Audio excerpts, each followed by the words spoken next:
Did anyone here ever forget their keys? Lose your wallets? I did too, on more than one occasion. And I hate it. Now though, I carry it with me at all times. Most of it at least. Well, not as carrying, actually holding it, but actually installed inside my hand. The interesting part though, isn't how I installed it, rather the journey to this point. It's kind of an unplanned journey that didn't only change the game in the technology field, but started creating a global community. A community where people using this are evolving everyday convenience. We can do easier travel. We can do faster and safer payment. We can do something as mundane as opening a door.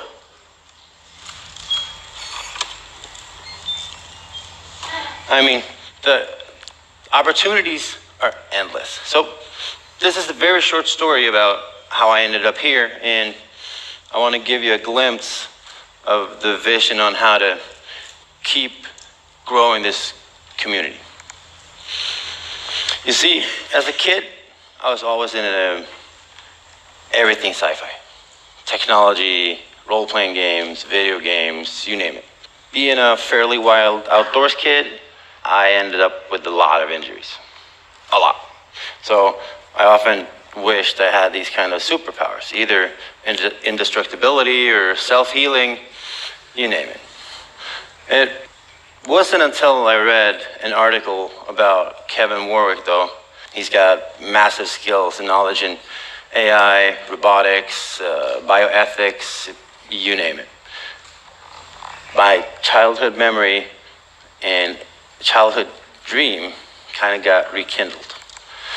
So I started looking into RFID and this type of technology that he used it to open his door to the laboratory and to his office. And it didn't take long until we found actually implantable technology that we could use. So having my history in the piercing community, I've performed some 30,000 piercings and body modifications. Safety always comes first. So having that safety, this has given a profound sense of security for the community, since we always do things in the exact same way. Anyway, this technology is, like you saw, it's everyday technology that you'd use with your phone. You get on the train, you get on the bus, you bleep in the cash register to pay for your stuff. And all of that we can incorporate into this tiny microchip. And the big difference here is you're not going to drop it, are you? So doing this research, I got to know that I could do it on everyone. I would do it on myself anyway, for sure. But I wasn't alone. I had this one friend that kind of had the same ideas and ideologies like I did. So he was the lucky man to become superhuman by my hand for the first time. And you know, being super excited about something, really want to do it quick, you want to change the world in an hour, we kind of forgot, I totally forgot to do a functionality test. And guess what? It didn't work. However, I had my Johnny Mnemonic moment.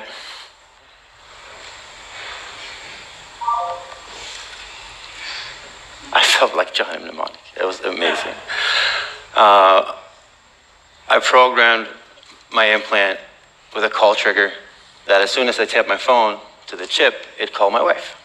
Now that's bonus points. That's kind of when I realized that this was what the world's been missing all along, or at least I've been missing it, because we're filled up and packed with gadgets, doodads, wearables, and knickknacks, but they just take you that far, don't they? I mean, this was something else. Basically, it gave me the opportunity to open up this entirely new discipline with my vast experience in body modification and this childhood passion, which merged and positioned itself in between the high-tech world and the business world. And that's always been off limits for me. I mean, look at me. Doesn't look like I have a PhD or work at MIT and produce implants for smart implant technology.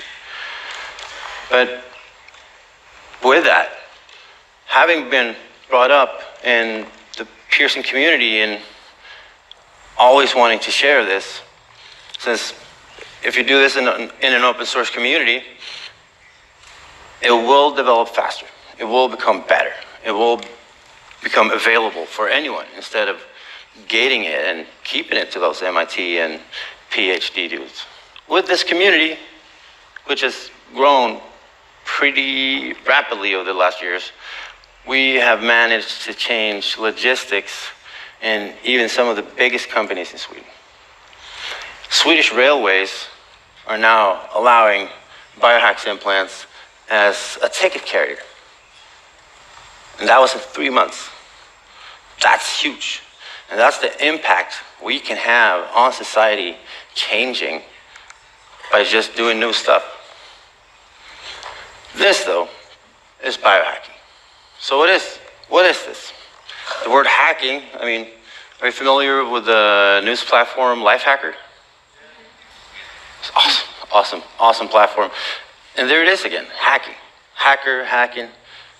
You usually think about a hooded dude hacking your account, cyber criminals, but when you take a gadget and use it for something else and mix it with another thing to make a completely different thing, that's a hack, right?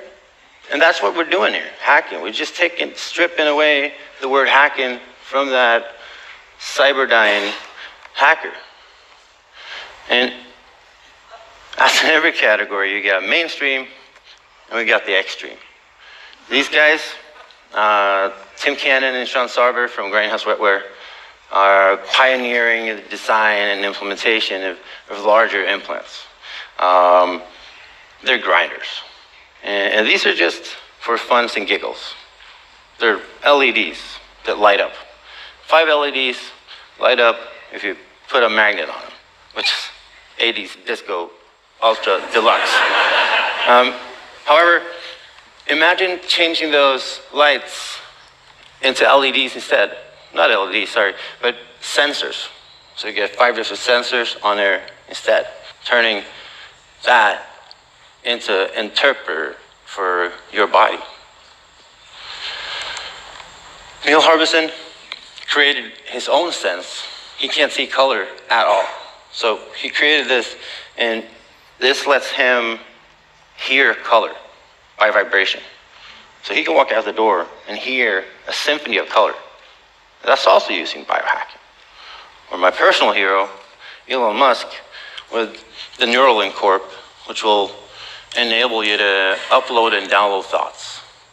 And probably in the future, connect us with supercomputers protecting us from artificial intelligence. So the list just gets longer. When you go into the medical arena, which we chose to stay parallel to because it's a jungle of bureaucracy and you don't want to go there. We've chosen to keep it simple. So we want to make it readily available for anyone. Anyone that wants it can use it, develop it, make it better, and keep it growing. Because if you don't keep it easy to get, amazing to have, and easy to get rid of, I think you're doing it wrong. The potential for this is amazing. I mean, 5 sensors or just making a seamless everyday interaction with our digital hyper-connected world. I could stand here for days. So I'm not stopping there though, because just teaching my body how to speak machine just isn't enough. I really want my body to be able to speak to me. Tell me what's up. Hey, drink, buddy. get on the band, you gotta go biking, stop smoking, whatever. Or warn me, like, hey, if you keep doing this, it's going downhill. So together with the phone, which basically is a part of us already, we got a perfect match. Got everything we need. Impossible dreams has come true since the pyramids, right? And ours will too. But today, things are moving a lot faster. Because this is the digital renaissance. And this is the art. And I know you'd rather do fun stuff, playing PlayStation, or be out drinking beer in the sun, rather than looking for keys. Thank you very much.